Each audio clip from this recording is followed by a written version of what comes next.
casino, Kings Club Baccarat, professional Baccarat, every night right here. I'm trying to get all set to go tonight. As members of the kingdom come in, those that I know and those that I'm yet to meet, everyone is welcome here. No charge for anything. We just show you how to win at the casino. We show you how to win every time. As long as you play it exactly according to the algorithm, all 4 tenants have to be there. You got to have the bankroll for it. You got to have your game plan prepared for you. You have to know exactly what you're going to do in all situations, and you've got to have the scaled bets prepared so you know what to bet and when to bet it. And you've got to have the patience to make it work, and you have to have the discipline to get up and leave when you have your money. No gamblers are welcome here. If you're a gambler, don't even come. We're not here for gamblers. We're here for investors. You're here to make your money every day for the rest of your life, and one of the ways you do that is have the discipline to get up when you've met your session goal and go home or take a break, come back later, but don't be playing all day long every hand. That's not the way you beat this game. So we show you all the time, and we've got people in the house. Chuck Ritter, ever faithful, good friend, how are you? All the kings and queens.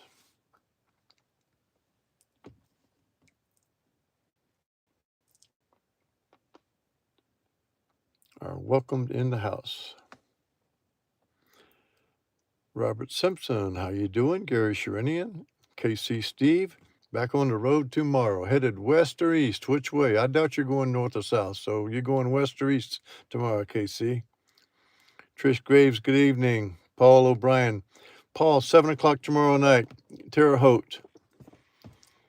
I will be there, and you can find me on my cell phone tomorrow night, Paul, 812 325 9496. 812 325 9496. Kevin Sprouse, how's it going, buddy? Matthew, good evening. Merry Christmas to all. From Melbourne, Australia. Gotta love it. Hey, Rick White, hello. Don't know your name before, but welcome, sir. Glad to have you here. Oh, you're going to Chicago. Oh, gosh sakes. Okay. Maybe out there on Aurora or something like that on the west side, maybe, but who knows where you're going to Chi-Town. Moshe Goldberg, hey, my friend, how are you? Good, thanks, Paul. We will see you, and you'll be able to get a hold of me. I'll be the tall old guy wandering around in there, so I'll probably be in jeans and white sneakers and a pullover shirt, something like that. Mike Steinfeld, good evening. Bill Latta, how you doing? Good to have you. Okay, so I've been trying to develop a strategy by which at the $25 level, we don't take as many chances on getting up into the high numbers of the 275 to 375 to, oh gosh sakes, the 425 and the 575 rather, and the 725. I want to play it nice and simple, try to bang it, try to get $100 and get out and see how many times we could do it, because I'm going to be going back out to Vegas. I'm going to go back to South Point. I do love to play that $10 table there, because you can play the $10 table for $100 sessions and play them 8 sessions a day. You can make $800 without getting much money exposed. One of the whole points about what we do is try not to get too much money exposed while having plenty of money in the bankroll. High bankroll, low expectation. Kind of like your Berkshire Hathaway or Morgan Stanley or Goldman Sachs. You're trying to make 6% today. Make 6%, and then make it every doggone day. Build your bankroll, build your LLC. That's what we want to do. I'm going to shuffle these cards right now. We're going to play the banker chops, the single player and the pair player, and then the banker tries to streak one time. These are a single bet or a second bet, and only a single bet on trying to streak the banker. We're going to try to make $100. I've been having some good work. You can see I'm up to 10,300,000 down here. So I put in a lot of work the last couple of days, and I've been reading that Baccarat book, Ballad of a Small Player. It's about a guy playing Baccarat in Macau. But the guy's real reckless, and he's not the kind of guy that we would ever deal with. But it's an interesting book. I think Colin Farrell played the lead in the movie. So I saw the movie. I wasn't overly impressed, but then I thought, give the book a shot. So I started reading the book yesterday, and it is better than the movie. The book is better than the movie, so I will give it that. So, Ron, good evening. Ted Rogers, King's here for you, buddy. So we're going to just try to make a simple $100. It sounds simple enough, but it's not always that simple. The casino is the hardest road game that you can ever go play, and we're going to try to play it right now. We have no bet on the very first go, but whatever this outcome is, we will have a bet, and the bet will be to chop the player. We will do it once if we win it. We will do it twice if we don't win it. We will do it twice if we don't win it twice. We will not go to the third. So here is a $25 bet. We started at 10,300,000, so we want to go to 10,300,100. We're playing to 1, 3, 7, 11, 17, 23, 31, 40, 50, 60, 70, 80. How do you want to go? I don't know. But you will go as high as your bankroll was. So this is a $25 banker bet right now, trying to chop the single player.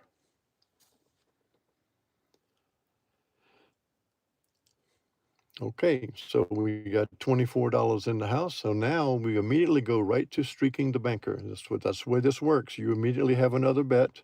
So we're going to repeat that $25 on the banker. And with that loss, now we have an immediate chop on the player, but this time it's a $75 bet. Playing banker only. $75 bet on the banker that we can chop this player.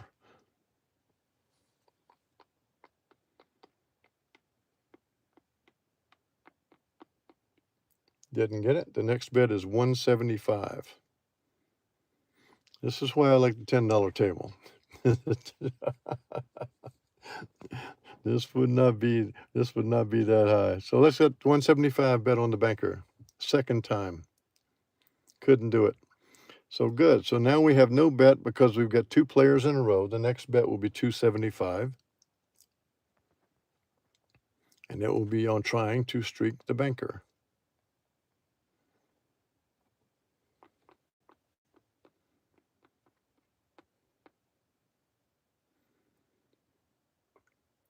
And with that 275 bet, it brought us back to a $10 win. So now we are up $10, and we have streaked the banker, so that means no bet. You don't have a bet when the player goes long. You don't have a bet after the banker streak bet has been won. So we have no bet here.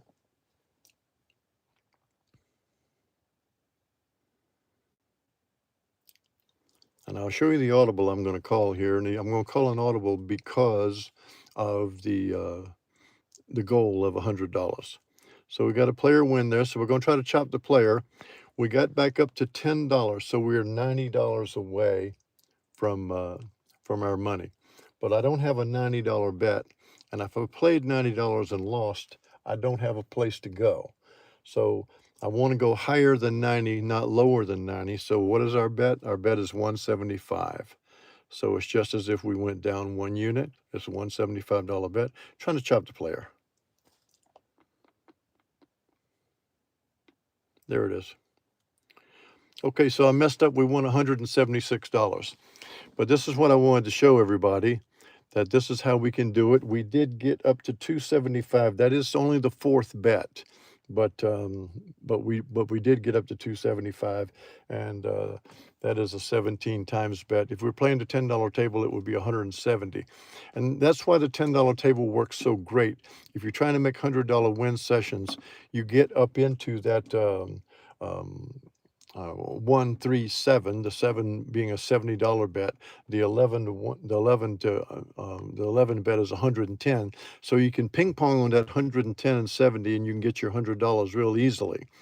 I feel very confident about it, particularly when you have the bankroll that you need to play this game. So what we're going to do tomorrow night, I'm going to meet Ron and Dave Lindsay, Paul and Dave Lindsay, and maybe I think that Ron might be over there, and whomever is in the Terre Haute region.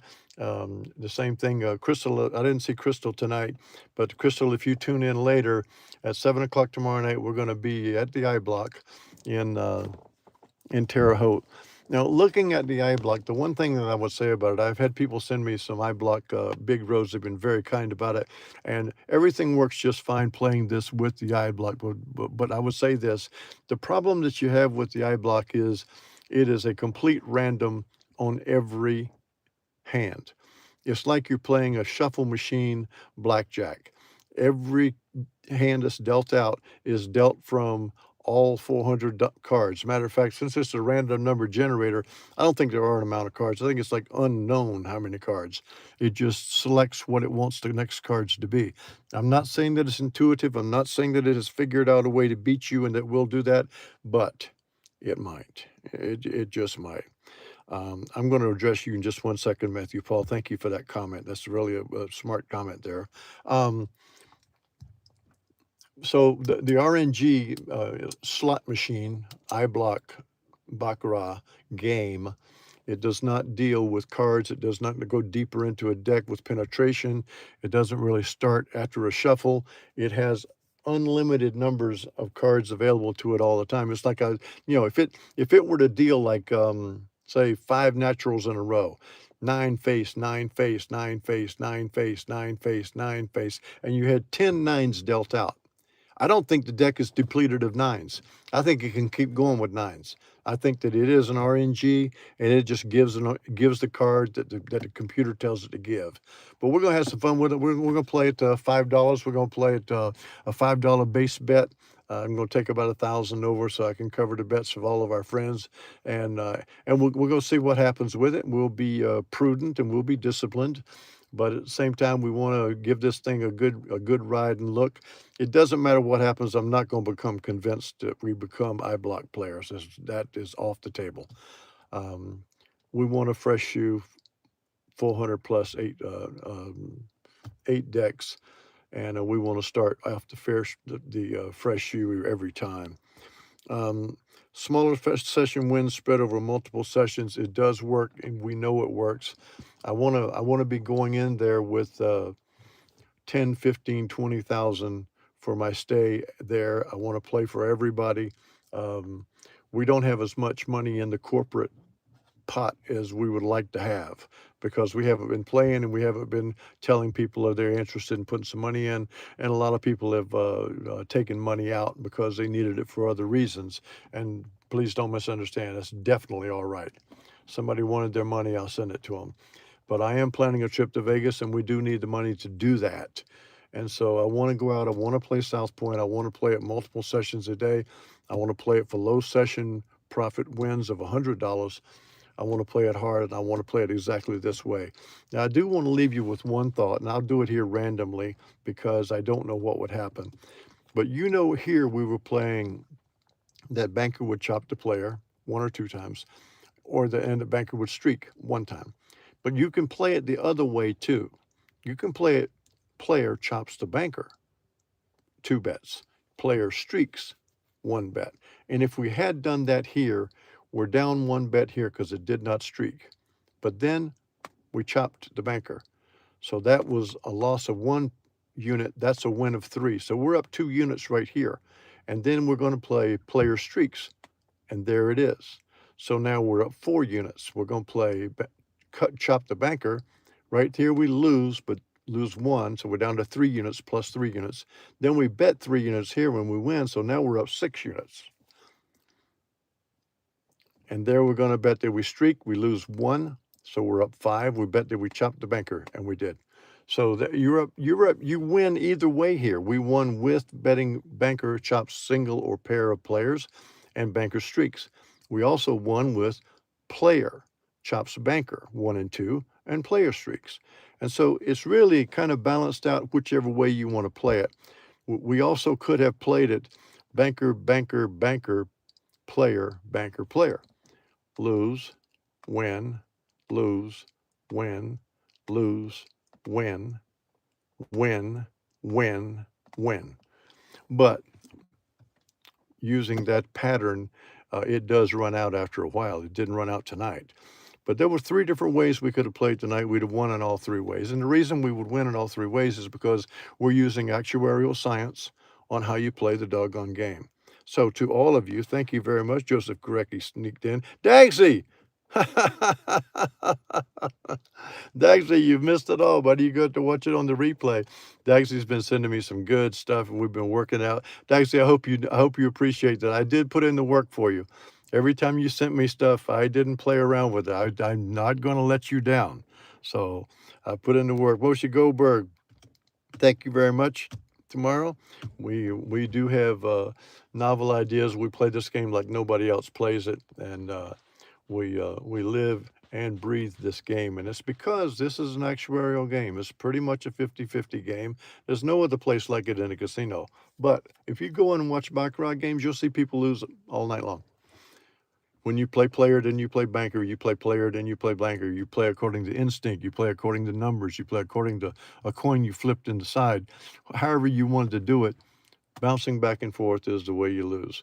You saw, even if we decided to switch over to play players, the player streaks and the player chops the banker, you're betting only player then. So by staying on one side, you have your best chance of letting your bet make the deal. So I'm going to tell you one more. I'm going to have some fun on this. Okay, this doesn't make any sense. All right, as far as wagering goes, but my friend in Florida is a horse racing fan. He has a trainer that we like, and the trainer is the man who trained at Sarava, that won the Belmont Stakes and won the $75,000 for me. His name is Kenny McPeak. His stable is Magdalena Stable. It's on Russell Cave Road in Lexington. Well, Kenny is in Oak Lawn Park in Arkansas this week. That's a mecca of horse racing. And they've got a casino there now, too. You can make the money. That's right. And I want everybody to make the money. I don't care. I don't want any money from anybody. I want everybody to make this money. In case you guys don't, the ones of you don't know, my 74th birthday is coming up.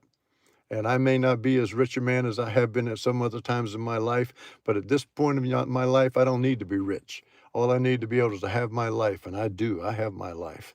And so that's really all I need. And that's why we have developed this actuarial, predictable, with a sliding bet scale that will get you the money. And so if you've got the bankroll and you've got the patience and discipline to get your money and get up and get out, you're going to win. You're going to win every time. But what I have done tomorrow is there are 8 races tomorrow at Oak Lawn Park that have Kenny McPeak as a trainer, and I have drawn up the way to play these races at using $2 as the unit, and so still doing the same thing: 1, 3, 7, 11, 17, 23, 31. If we lose the races, we go to $62. If we go to $22 on the next race. And so we're betting that Kenny McPeak's going to win sometime tomorrow in his 8 horses. And if he does, we're going to make a little bit of money. The whole bankroll needed for this bet is $266. There are 8 horses in tomorrow for him. One race he has 2 of them in, and so I'm set up to bet both the horses in that race. I'm using them as separate bets because I'm just going to run through it and have some fun. So then Sunday night, I'll tell you if I lost $266 or not at the horse races. But this is not the way I would play the horses going forward. I like the Fibonacci, a 2-to-1 or a 3-to-1 horse, all the way through a card. That's how I like to play it, because old Fibonacci has methodologies to come through for us. I even played around with roulette the other day, doing Fibonacci on dozens, going first dozen, second dozen, third dozen, first column, second column, third column, and starting out with a large bankroll, starting out with a $10 bet, and Fibonacciing all the way around. And I won anywhere from the first bet to the 5th or 6th bet every time, but it probably wouldn't work out that way in a casino. You know how the things go. That ball bounces around on that wheel, but it was fun, and I do enjoy it. Casey, Steve, okay, so here's the thing. At Oak Lawn Park, they only have dirt track. They don't have a turf track down there. And it's really, I do love turf racing because I love the angle of betting a horse coming off the turf and trying the main track. It's an angle that I've always had in horse racing, is a turf runner coming back to the main track, because a lot of times if they had sore hooves, they went on the turf track and it helped their hooves, and they come back to the main track and they're more fresh. So, those are all my days long gone when I used to ride thoroughbreds. But thank you very much with the bets and the wishing me the best on the horse racing bets. And Casey, Steve, God bless you, my friend, and be careful getting up there to Chicago tomorrow. Being a Saturday, you probably be in pretty good shape, but also you're a veteran driver. You can drive Cabbage Patch. You can drive, what's it call it? Monteagle. Yeah, but Monteagle down there in Chattanooga is probably not even anything for you. I know you've driven Monteagle, you've driven Cabbage Patch. You probably come across Reno in the snow before. I bet you've seen it all. Yep, you have seen it all, haven't you, Steve? All right, God bless you, my friend. You guys stay well. To all of you guys, I appreciate you very much. I hope you're all winning money. Give me a like on the way out. Not that it's worth anything. Just give me a little ego stroke. Thank you. And Crystal Lewis, if you're out there, I will be at Terre Haute tomorrow night. Me and Paul and Dave and Ron, a couple others maybe, and we'll all take a whirl on that Eyeblock Baccarat game, and I'll be there around 7 o'clock tomorrow night. Thanks to all of you. Moshe Goldberg, all the best. Chuck Ritter, thank you, sir. It's about an hour to Terre Haute, and it's a little bit shorter trip than it is to Shelbyville, but they don't have live baccarat there, so it's really a nice casino too. All right, so we'll be doing that, and you guys have a great night. I will be seeing you. Bye, guys. I will be seeing you Sunday night.